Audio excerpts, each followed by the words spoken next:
Good morning, Gamecock fans. Today is Tuesday, October 7th, the year of our Lord 2025. This is Coffee with JC Shurburtt. Thanks for joining me this morning. After a couple of days off, apologize for yesterday. Yours truly was under the weather. Just couldn't really talk, and all I could do to get through the show yesterday. Caught a little bug last week, I think, but I'm over it now. Always is like that. It lasts a couple of days and then I'm always better. So that's just how it goes in the world of JC being sick. But still got a little bit of a cold I'm fighting. But good to be with you this morning. LSU, South Carolina plays the Bayou Bengals, 7:45 p.m. Eastern Time, Saturday night, SEC Network. Part of a big slate of games around the SEC this weekend. I mean, you got a lot of really interesting matchups. Yeah, Texas, Oklahoma, of course, is a big one. Missouri, Alabama, and Como is a big one. Florida and A&M. Florida probably feels like they can go out there and compete after beating Texas last weekend. A&M was undefeated again to start the season. Or undefeated. I guess they weren't totally undefeated last year. They lost to Notre Dame, but they were undefeated in the conference till they played the Gamecocks. Bobby Petrino takes Arkansas up to Tennessee. That'll be very interesting to see how they kind of work it all out. Washington State plays at Ole Miss. That was a game that Ole Miss scheduled because Wake Forest backed out of the home and home with them. Just a lot of really good football games coming up this weekend. I think when you look around the league, and the Gamecocks played, I think the last spot, the nightcap, if you will, Auburn and Georgia too, but down on the plains, which is the pressure continues to mount for Hugh Freeze down there because they're not off to a good offensive start. And a lot of teams are not off to a good offensive start, and that includes the Gamecocks this year. You kind of look around the SEC, and Texas has been iffy on offense. Arch Manning, I'll tell you this. You know, we talk about play calling a lot, and I brought it up on the show yesterday. Steve Sarkisian is one of the best play callers in the league, and it was just weird watching that game because Arch Manning, literally the announcers were sitting there saying, well, they're in this split coverage, talking about Florida's defense. And like, will Arch throw it down the middle of the field? And he never did, rarely did. So when the announcers are sitting there saying you got guys open and you're not finding them, that's an issue. Texas had trouble protecting him, but he's also holding on to the ball too long. Just a long way to go for Arch Manning, I think. And, I wasn't an Arch Manning truther. I thought the kid would be pretty good. I did think some of the, number one, I guess, quarterback in America and Heisman frontrunner and all that talk was a little bit premature. And certainly Texas was not the number one team in the country after all. I mean, they haven't beaten a Power 4 team this year. We'll see if that changes against the Sooners, but that makes that matchup even more interesting. Oklahoma probably without John Mateer. How good will they be on offense? Probably a low scoring game. That one, Texas OU sometimes gets high scoring. I mean, they flat out can put some points up on the board, but sometimes it's not. It probably won't be this weekend, is my opinion. Mike Morgan actually will be out at that game calling it for Elite Media Network, elitemedianetwork.com. He had Florida State Miami this past weekend, so Mike's seeing some ball games this year, right? Speaking of Mike, coming up at 9:15 a.m., we have JC and Morgan for you, or sorry, 8:15 a.m. We have JC and Morgan coming up for you, and that will be back on schedule this week. And we're happy about that, right? Getting JC and Morgan back on and ready to roll. I think I put 9:15 on the schedule today. I probably need to change that. Maybe not. Anyway, then of course the morning show, Preston Thorne is in with Mike and JB, and then Phil and I have a guest today. Ben Briner will join us. He helps us out with the BigSpur.com. He used to work for the state. Ben's a good film guy. He digs into the film and X's and O's and plays and We're going to dive into the Carolina offensive scheme a little bit because he did a good bye-week article about some of the issues with the offense, and it wasn't so much scheme as it is kind of pointing out where some of the breakdowns have been. And it's a little more frustrating after I read that, a little more frustrated than maybe you think because you do have different plays like tight ends perimeter blocking is more of an issue than maybe I noticed or other people noticed. It's just kind of one of those things where there's a lot for the Gamecocks to improve upon to have a decent offense. But yeah, after watching college football this past weekend, you kind of feel like, oh, you're not alone. There's other schools that probably had higher expectations than the Gamecocks that have not been able to have the season so far that they would like on offense. And a lot of times it starts with the offensive line. Now, I'm not saying that the Gamecocks have any excuses because I think some of the schools that have not been as good up front on offense have had injuries. Some were replacing a massive amount of talent, like LSU this weekend. They replaced how many NFL guys up front, and they're kind of mixing and matching, and they've had injuries. Carolina hadn't had hardly any of that. I know there's some guys hurt, Case and Henry, Nolan Hay, and we'll find out about them. But it's just one of those things where it's just got to get better. And it was a little better against Kentucky, but I watched Kentucky again against Georgia. They kind of are what they are. They're a scrappy team. One thing I will say about Mark Stoops and his group, they don't have a whole lot this year, but they battle. The quarterback, I think, Cutter Bully, I think is going to be pretty good in time. He's a kind of a very competitive young player and all that good stuff. I don't know what's going to happen with Stoops himself, but he's defiant. He says he's not leaving. I'm not leaving. But we'll see kind of how that goes down. But Kentucky, like I said, there's kind of are what they are. Gamecocks took care of business in that game, ran for 178 yards, and things looked a little better. They're going to be even better if the Gamecocks are going to have a chance because LSU's defense is what I call ferocious. They had a bad game, probably by their standards, up in Oxford when they lost to Lane Kiffin and his group 24-19 for their first loss of the season. And really, it was a bad half. The second half, LSU's defense, tightened up and played well. So, Carolina's going to have their hands full and all that good stuff. Speaking of home and homes, I mentioned Washington State and Ole Miss. South Carolina, the news broke yesterday. Miami and the Gamecocks have canceled their series. So they are off the schedule for 2026 and 2027. Interesting enough, that was the opener last year for the Gamecocks, the Miami game. So the Gamecocks are looking for an opening game. Towson is game 2 on September 12th. Clemson obviously is on the schedule. And then, the SEC games, they haven't been slotted yet, but the road games are Alabama, Arkansas, Florida, Oklahoma. The home games are Georgia, Kentucky, Mississippi State, Tennessee, and Texas A&M for next season. But Miami's off. The 2027 schedule is pretty much set because Carolina had an extra game in there. So they got Furman and App State and Clemson in 2027. Road games are Auburn, Georgia, Kentucky, Ole Miss. Home games are Florida, LSU, Missouri, Texas. Oh, and Vanderbilt's on the road as well in 2027. So Gamecocks have a full allotment of home games, 7 home games in 2027. They're supposed to go to Miami, but had 13 games scheduled for 12 spots. I think this is going to happen throughout the SEC more and more. You've already seen Alabama cancel West Virginia, the ACC going to 9, and sometimes ACC teams, they want to keep those games, right? Because it's, 9 league games. One of these things is not like the other.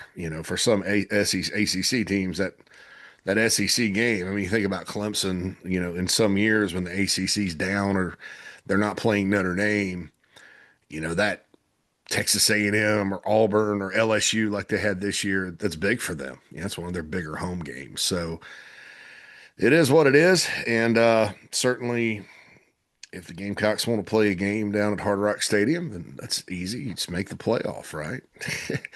Go play in the Orange Bowl. Because that would have been a really good road trip. But I anticipate the North Carolina, NC State, Virginia Tech in the 2030s. I think they're all going to be 86. I don't think they're going to be. I don't think they're going to be played. I'm just a speculation on my part, but they canceled the Miami thing, and then we'll see how it goes moving forward.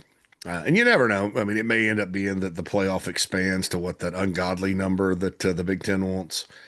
It's 24 teams, and at that point, you may as well play it. I mean, who knows? Who knows what's going to happen with this crazy sport? But yeah, so that one is off.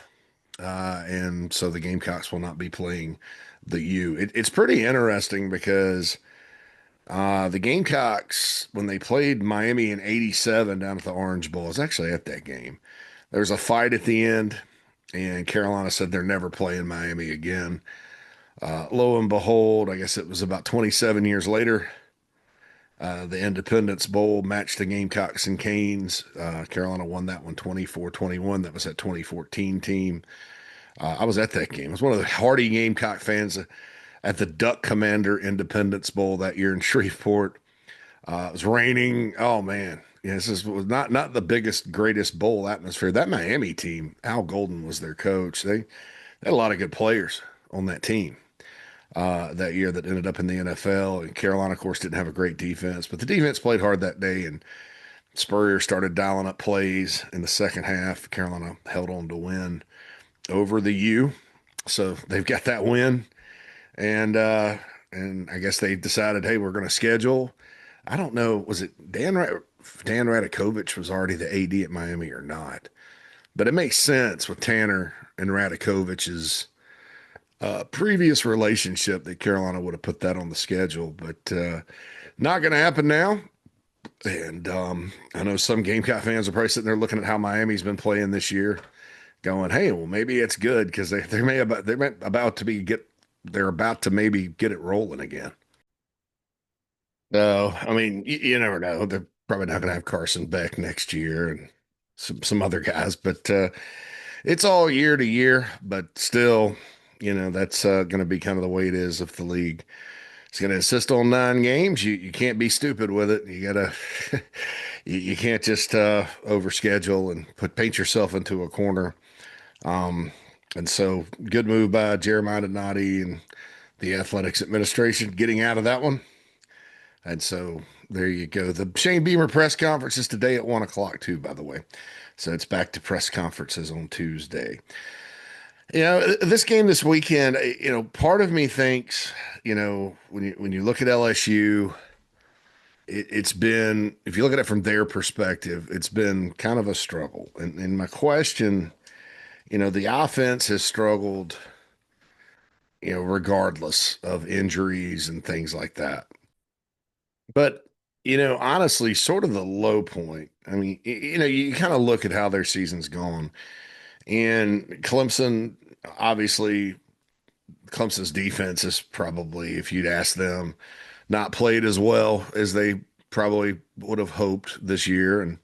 But it was an opening game, and Clemson's defense, they didn't know they weren't going to be that good, and they probably still are going to be pretty good, is my opinion. They've got some games they should play really well in coming up, to be honest. But so 17 at Clemson, they had a touchdown taken off the board because of that ridiculous rule.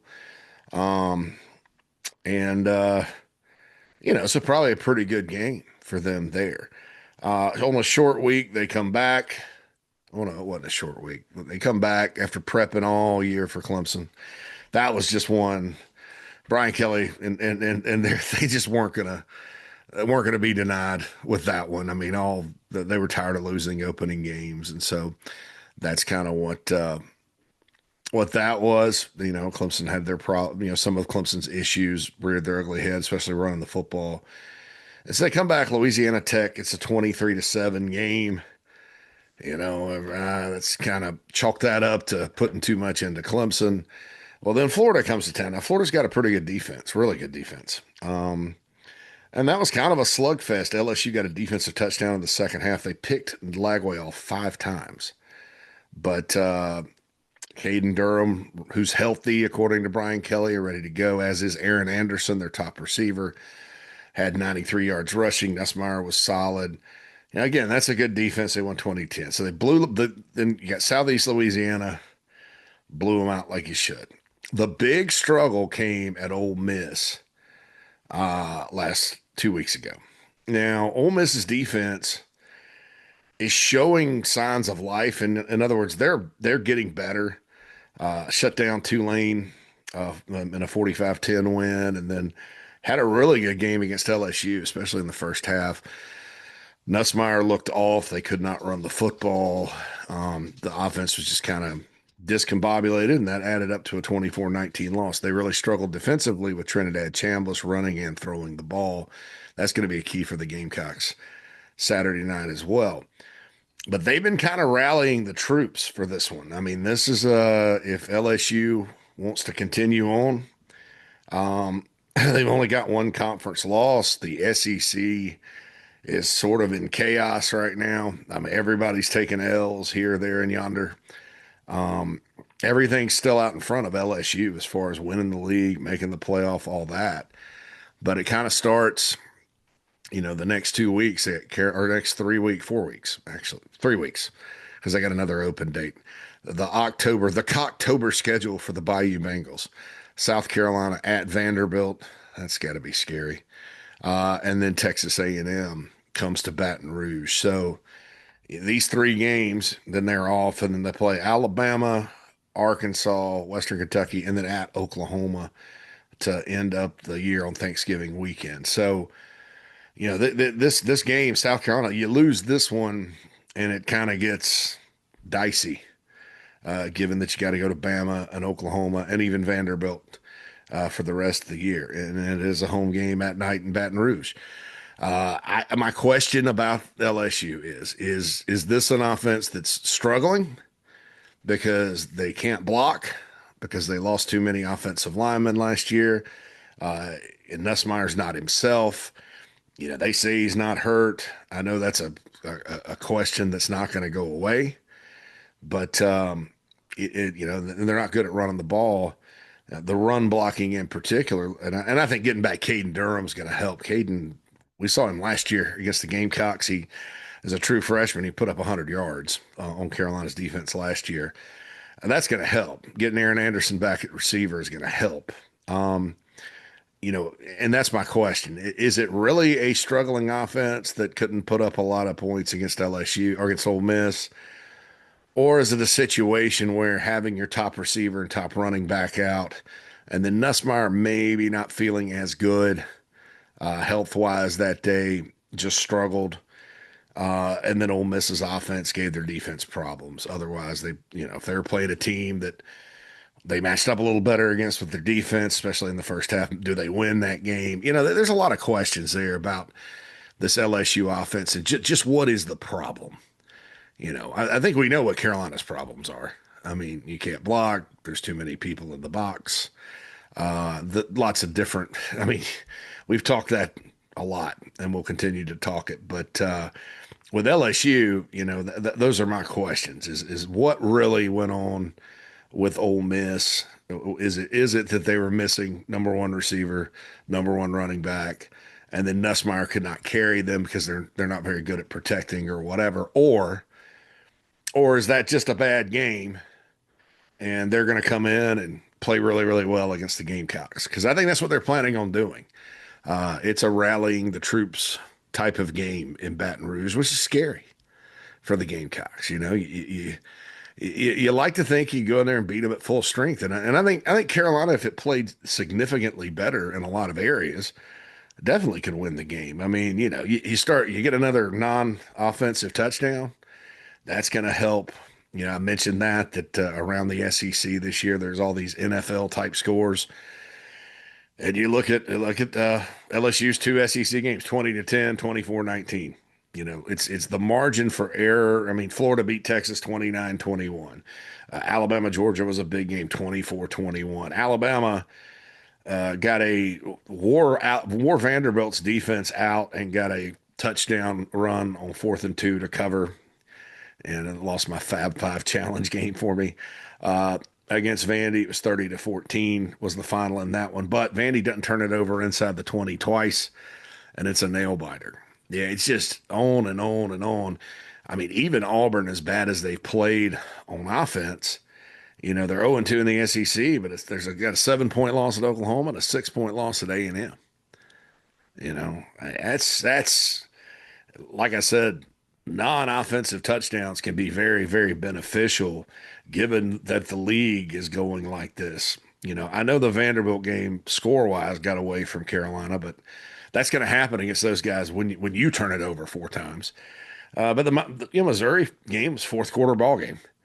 I think we walked away looking at the rushing yards and kind of felt like Missouri dominated the game, but it was a fourth quarter ball game and Carolina had their chance on the road in Como after getting beat 31-7 by Vanderbilt. So I think go down there, get non-offensive touchdowns, and play a bit better all the way around, especially on offense.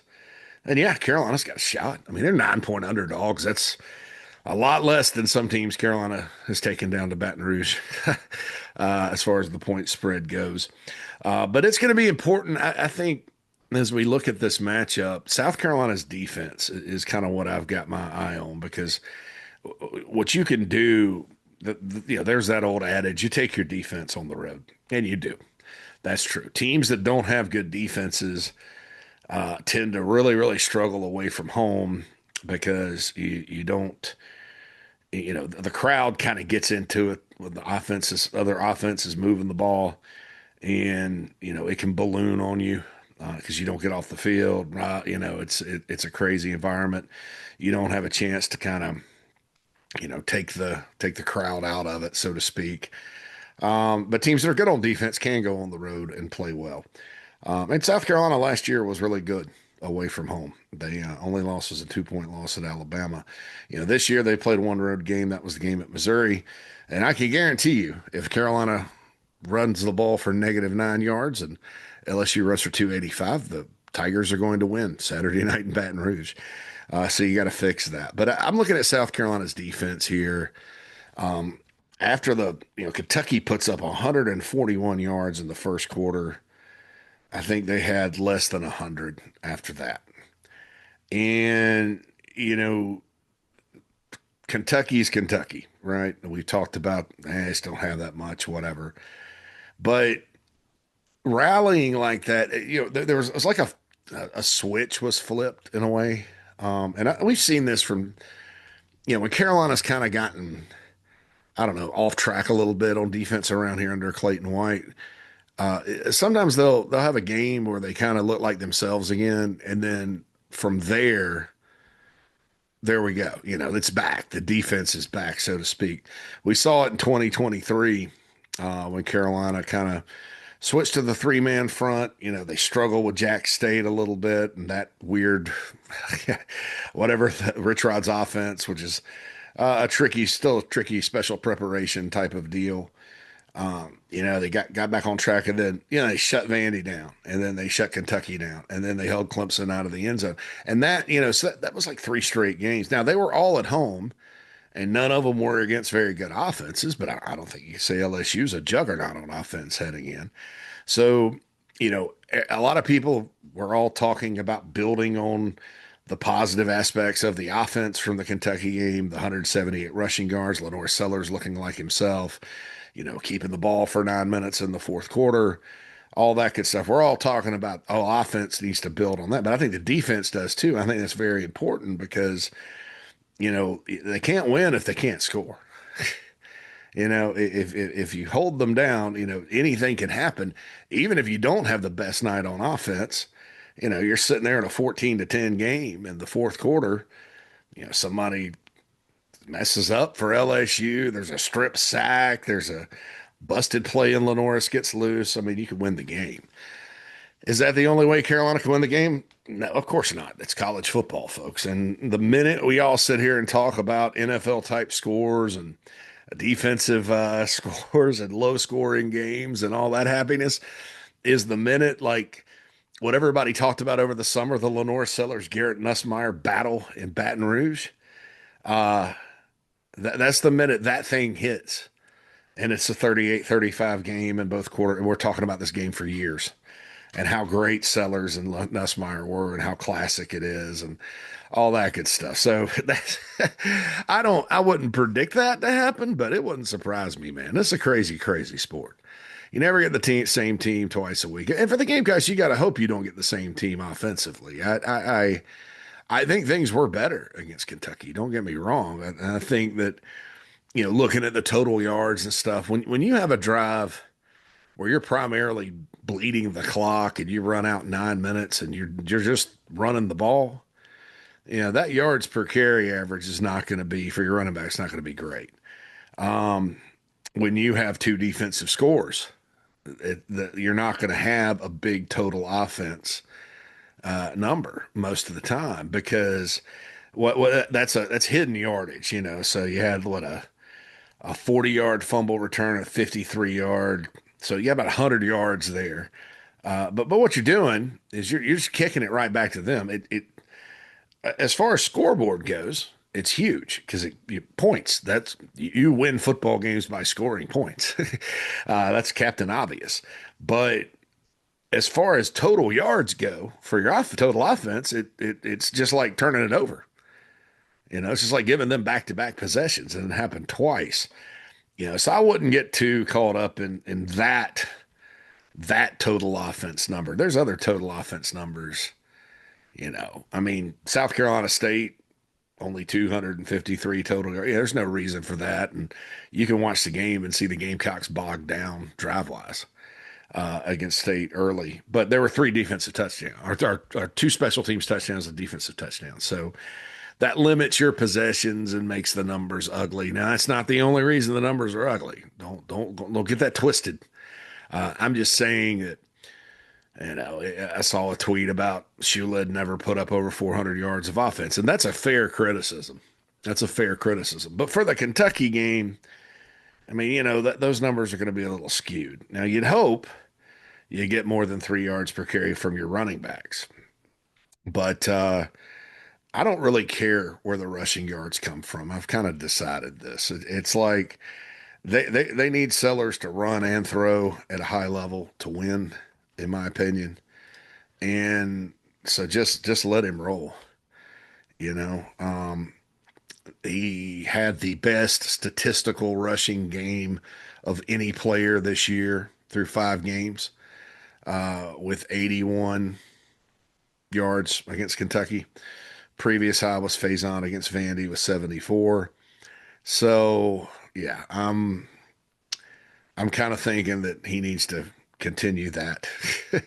And he had a good game rushing against LSU last year. I mean, when you look back on it, it was one where he had 143 rushing yards in the game, 75-yarder, and he hurt him on the ground quite a bit. Threw the ball pretty well too before he got hurt, and that was just a little over a half of football as well, folks. So he was he had a kind of a breakout game. I mean, I think until that point, if you think about last season, you had the Old Dominion game, which was a struggle, and then Kentucky.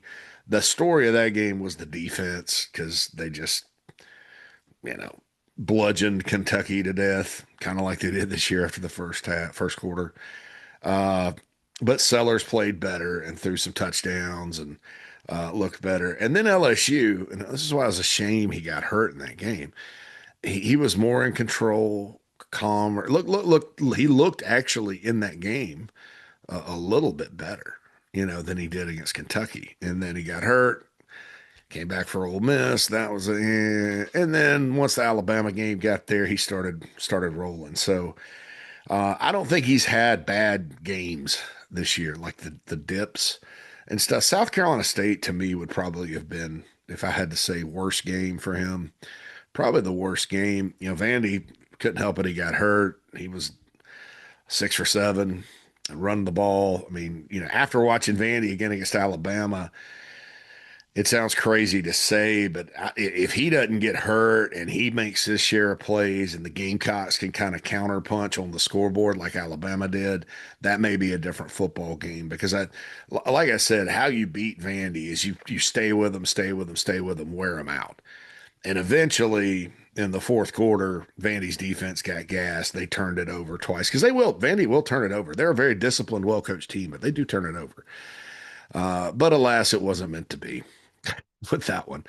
It was Carolina who had turnovers and just a sad night all the way around in that one. But back to Sellers and LSU, they know he had a good game. Brian Kelly said it this week that they're going to have to try to keep him from running. I think they're capable of doing that. So if that happens and they do take Sellers' run away, Gamecocks are going to have to pass the ball or run it with their running backs. And I've said before, that's why you got to be smart because with coaching and things like that, because if they're devoting that much to stopping your quarterback from running, something else has got to work. Someone's open, you know, that kind of thing. Um, and you got to sit there and kind of be patient, try to kind of pick them apart, take what they give you, and eventually they'll back off. That's it. And here's the difference. This is why I don't think necessarily Carolina is just going to go out there and throw it all over LSU like they did Missouri. LSU secondary is much better than Missouri's. They're really good. Mounser Delaney, the Virginia Tech transfer. It's kind of funny. Game guys didn't have to face him in the opener because he left, but they're going to face him now. Harold Perkins is still over there. Obviously, I like their two ends that they got out of the portal. Their defensive line stout. Whit Weeks is a really good linebacker who's dating Lane Kiffin's daughter. We all found out. But Whit, if you remember, Whit and his brother, Carolina was in on them in the portal, right? Remember that? Carolina recruited them.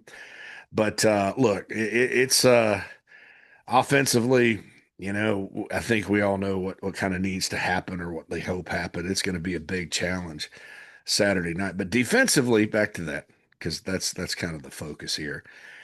Carolina just needs to lock in and build off what they did. Dylan Stewart has to play high level.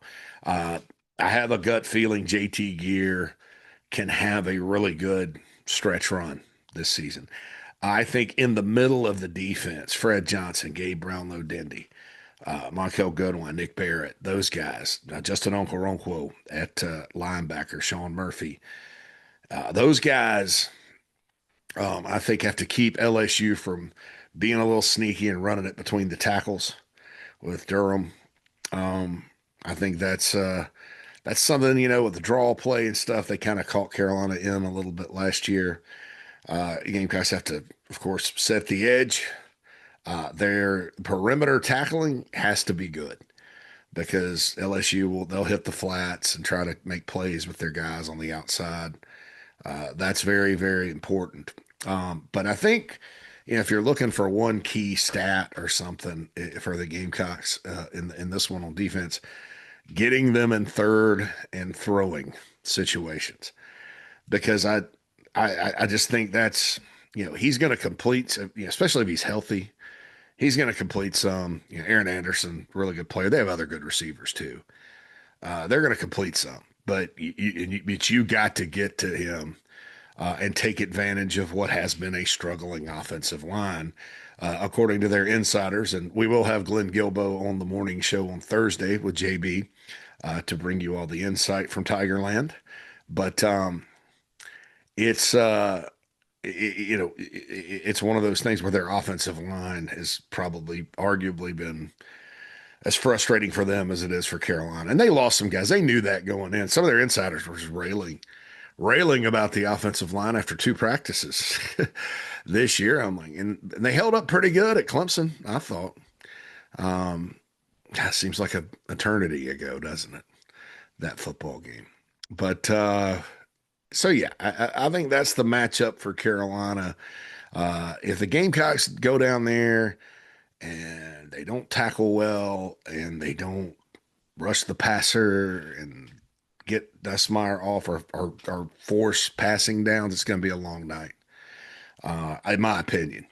Unless we have the back and forth quarterback battle the entire country thought they were going to see a while back. But I don't know. That's just that would be a surprise. Let's just say that. So yeah. So the bottom line with this first look at this game, can Carolina go down there and win? Yeah, I think so. I think that a lot has to happen. Well, I think that you know both sides of the ball have to kind of play their best games. If they do that, there's a chance. You got to hope LSU. Like I said, you got to hope the answer is they're just not good on offense, and it doesn't matter that Durham's back and Anderson's back, and their offensive line is healthy, and you can't count on any of that. Uh, but you can kind of explore why they've been struggling when they weren't really supposed to be struggling like this. Kind of can go explore that, right? That's not, and so what you got to hope is if you're Carolina is that the issues are deeper than just being out some guys, but they're rallying the troops. I'm sure the Gamecocks have been rallying the troops. I tell you one factor for those that were on the team last year. Yeah, I don't want to say revenge factor, but there's probably some folks a little fired up to go down there and play because if you think about that game last year and what it cost South Carolina as a program, um, and what occurred for that loss to happen, there's probably some extra motivation. How'd Mickey say it in Rocky? What he said, motivation, kid. But I don't think you should. You can't focus on revenge, right? If you focus on revenge and not playing your best, you're going to get your butt beat. But I do think as far as guys getting up for the game, not being intimidated, the bottom line is Carolina probably feels like LSU stole one from them last year and they want to go steal one right back on their home field and get a win over a team that Carolina has not beaten since 1994. All right, be sure to check out the morning show today. It is Terrible Tuesday, and the show will be along. We have a guest, Ben Briner. Sports Talk tonight, streaming from 6 to 8. Tomorrow, Tailgate Talks will be released with Pat and Steven, and then we have the Late Night Gamecock Show, and on and on and on away we go. All right, this has been Coffee with JC Shurburtt. Hope you all have a wonderful Tuesday. Holla at you. JC and Mad Dog Bully.